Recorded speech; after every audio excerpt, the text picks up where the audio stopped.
লোকনাথ বাবা অন্তর্যামী, তিনি সবই জানেন, বোঝেন, দেখেন। তবু প্রকৃত শিষ্যের মনে দৃঢ়তা পরীক্ষা করার জন্য প্রশ্ন করলেন, কেন রে, বিয়ে করবি না কেন? নিঃসংকোচে রজনী চক্রবর্তী উত্তর দিলেন, বাবা, স্ত্রী জাতি মাত্রেই আমার মাতৃজ্ঞান হয়েছে। এরপর তিনি বাবার কাছে সবিস্তরে বর্ণনা করেন তার স্ত্রীর জীবদ্দশায় তাকে প্রতিজ্ঞা করিয়ে নেন যে প্রকৃত সত্যলাভের ক্ষেত্রে পবিত্র সাত্ত্বিক জীবনযাপনের জন্য উভয়কে সাহায্য করতে পারে, তবে স্বামী স্ত্রীর ঐচ্ছিক সম্পর্ক তাদের মধ্যে থাকবে না। সেই থেকে সংসারে তারা ভাই বোনের মতোই বিচরণ করে এসেছেন।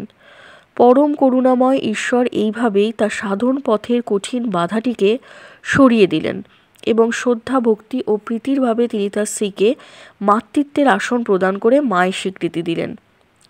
রজনীর মুখে বিস্তারিত ঘটনা শুনে বাবা লোকনাথ আনন্দে আত্মহারা হয়ে উঠে বলেছিলেন, সত্যজিৎ কি আবার ফিরে এলো নাকি রে? তবে তুই কেন আমার কাছে এসেছিলিস? বরং আমারই উচিত ছিল তোর কাছে যাওয়া। পরবর্তীকালে এই রজনী চক্রবর্তী লোকনাথ বাবার অহৈতুকী কৃপা লাভ করে যোগ সাধনার উচ্চাবস্থা লাভ করে রজনী ব্রহ্মচারী নামে সর্বজন খ্যাতি লাভ করেন এবং ভক্তেরও সমাগম হয় তার কাছে। এই রজনী ব্রহ্মচারী তামাক খাবার একটি কু অভ্যাস ছিল বহুদিনের। প্রিয় শিষ্যের এই কু অভ্যাস ছাড়িয়ে মনকে সংযত করার জন্য এক অদ্ভুত লীলা করলেন। সেদিন রজনী ব্রহ্মচারী বসেছিলেন বাবার চরণের কাছে।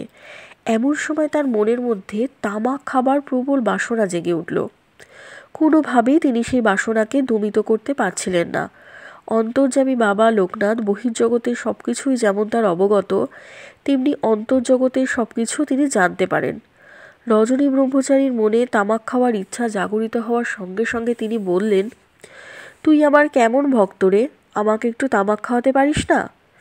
বাবার কথায় প্রভুভক্ত ভিত্তির মতো তিনি উঠে গিয়ে একটা হুকোয় তামাক সেজে এনে দিলেন বাবার হাতে।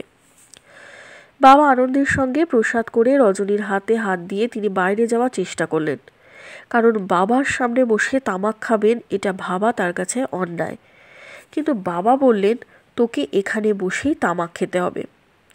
বাবার আদেশ অনিচ্ছা সত্ত্বেও মানতে বাধ্য হলেন রজনী ব্রহ্মচারী। আশ্চর্যের বিষয়, তৃতীয়বার তামাক সেবনের সঙ্গে সঙ্গেই বহুদিনের কু অভ্যাসটি তার মধ্যে থেকে চলে গেল চিরদিনের জন্য। এই অলৌকিক লীলার মাধ্যমেই বাবা তার শিষ্যের কু অভ্যাসটি চিরকালের মতো তাড়িয়ে দিলেন। ধন্যবাদ।